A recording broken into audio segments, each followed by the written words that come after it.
আমার ভেরিফাইড ফেসবুকে আমি কোনো রকমভাবে তার এগেনস্টে কিছু দেইনি। ওই দিনের ঘটনা আপনারা দেখেছেন।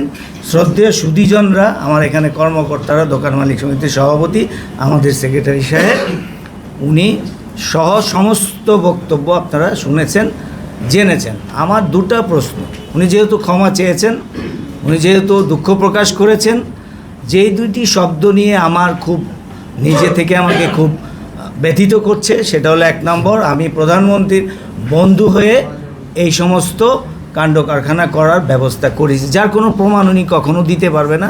আমি 31 বছর এই মার্কেটে ব্যবসা করি। 31 বছরে কারোর সাথে কিছু হয়েছে এটা কেউ বলতে পারবে না। উনি 3 বছরে এসেছেন, ওনার সাথে আমার 3 বছরে একবার কথা হয়েছে দোকান ওপেনিংয়ের সময়।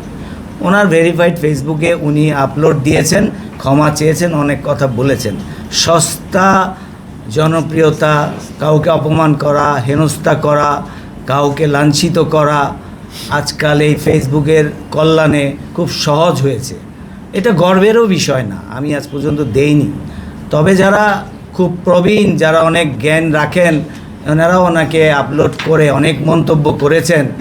সেইখানে আমার মনে হয়েছে এটা অপরিপক্কতারই পরিচয়। আর সবচেয়ে বড় কথা হচ্ছে, উনি যেহেতু ক্ষমা চেয়েছেন, মাপ চেয়েছেন, এতে করে আমিও ওনাকে বলবো উনি নিরাপদে থাকুন, দেশে আসুন, দেশে এসে ব্যবসা করেন, আমরা ওনাকে সহযোগিতা করব। তবে একটা কথা বারবার উল্লেখ করব, প্রধানমন্ত্রী সাহেব, মাননীয় প্রধানমন্ত্রী সারা বাংলাদেশের বন্ধু, উনি অপপ্রচার করেছেন আমার বন্ধু। সবার সাথে সবার পরিচয় হলে একটা সুস্থ মানুষ সুপরিচিত হওয়ার সম্ভাবনাটা খুব সহজ। আপনাদের সাথে হয়ে গেলে হবে। এখন প্রধানমন্ত্রী সারা বাংলাদেশের বন্ধু, উনি আমাকে বন্ধু বানিয়েছেন। আমি ওনাকে বলেছি কি না এটা প্রমাণ করবার দায়িত্ব ওনার। আমি কখনো ওনার সাথে এই সম্বন্ধে কথা বলেছি কি না এই দায়িত্ব ওনার। উনি ওখানে বলেছেন ভেরিফাইড ফেসবুকে, ওনার কি বলেছেন যে তৃতীয় পক্ষ ওনাকে ইন্ধন দিয়েছেন, তৃতীয় পক্ষ বলিয়েছেন। এটার দায়ভার ওনার।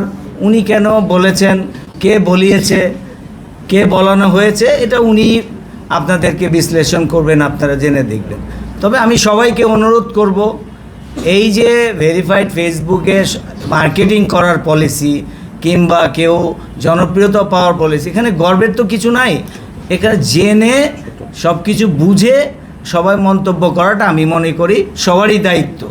সবাইকে আমি শুধু এইটুকুনো ধন্যবাদ জানাবো, আমরা দেখেন আইনের আশ্রয় নিয়েছি, আমরা নিয়েছি দোকান মালিক সমিতি, সারা বাংলাদেশের দোকান মালিক সমিতির আশ্রয় নিয়েছি, ওনাদের মাধ্যমে এই সংবাদ সম্মেলনটা করেছি। আমি জীবনে এই প্রথম সংবাদ সম্মেলন মানে উপস্থিত আমি কখনো করিনি।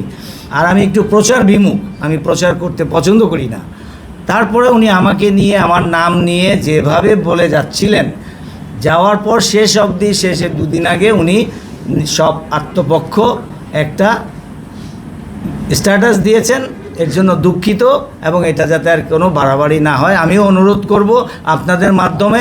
নবীন সাহেব, উনি বয়সে নবীন, কিন্তু আমরা যে এই যে প্রবীণ লোকগুলো, সমিতির প্রবীণ লোকগুলো, ওনাদের পরামর্শ নিতে পারতেন, আসতে পারতেন। এই প্রবীণ লোকগুলোর কাছে উনি জানতে চাইতে পারতেন আমার যদি ভুল থাকে। একটা মানুষ অন্যায়ের প্রতিবাদ করতে গেলে তার বডি ল্যাঙ্গুয়েজটা একটু অ্যাগ্রেসিভ হয়, এটা খুব সাধারণ।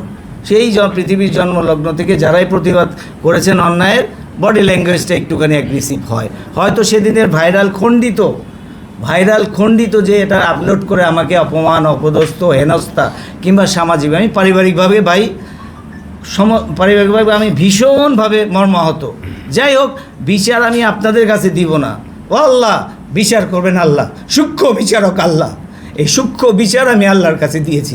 আপনাদের কাছে শুধু বলবো, সত্যটা কোথায় লুকায়িত, সত্যটা কি, সত্যটা উপলব্ধি করার আপনারা চেষ্টা করবেন, সত্য বলবেন। সবাইকে আসসালামু আলাইকুম রহমতুল্লাহ। আমার ভিতরে অনেক খরম, আমি বলবো না কাউকে, বিচারও দিব না। ব্যবসা উনি করুক, সবার সহযোগিতা থাকবে ওনার।